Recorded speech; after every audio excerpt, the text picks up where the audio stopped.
Hi there, and welcome to A&P with Dr. O. Let's take a look at the humerus. The humerus is the bone of the upper arm. We're going to go ahead and start with the expanded articular end. Remember, every time we use that phrase, expanded articular end, we are talking about the head of the bone. That's going to be right here. Then we have two tubercles. Tubercles are small, rounded projections. We have an anterior tubercle that is known as the lesser tubercle, so that's right here. And then we also have a larger one, which is the greater tubercle. And it is going to be very large and more lateral on the bone. And again, you can really see the difference in size between the two because this one kind of wraps around when you really get a feel and look at these bones in person as much as possible as you can in the lab. And then you can see and feel these tubercles and also get a better comparison of their size. It also is going to have a surgical neck, which is going to be at the tapered portion of the diaphysis. And it's called the surgical neck because this is a frequent fracture site. We also have the deltoid tuberosity, and this is going to serve as the attachment site for the deltoid muscle. It's this roughened area over here.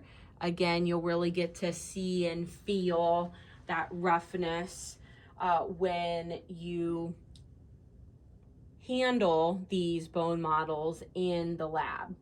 And anytime we use the term tuberosity, we're looking for a smaller, rough projection. If we go to the distal end of the bone, we can see this indentation here, this fossa. And again, when we think of a fossa, shallow depression is another description we use. This shallow depression right here, this is going to be the coronoid fossa. We also have on either side here these epicondyles. These are muscle attachment sites. We are going to have our medial epicondyle here. The medial epicondyle is always going to match where the head is. The head is going to be on the medial side of the bone. Therefore, this is the medial epicondyle. And then on the other side is where we will have the lateral epicondyle. Then we have this curled like structure and this rounded like structure. This is known as the capitulum, and it articulates with the head of the radius.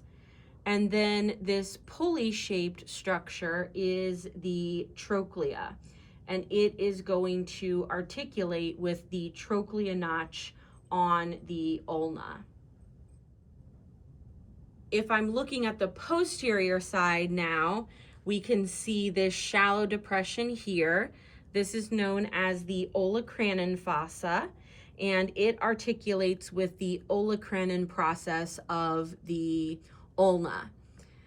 The names, once we learn them, will start to make sense. The names are going to tell you about articulations. They're going to tell us about location of these different landmarks. Just keep thinking about the names and how it makes sense. Again, relating this olecranon fossa to the olecranon process that we're going to talk about when we get to the ulna is just one example.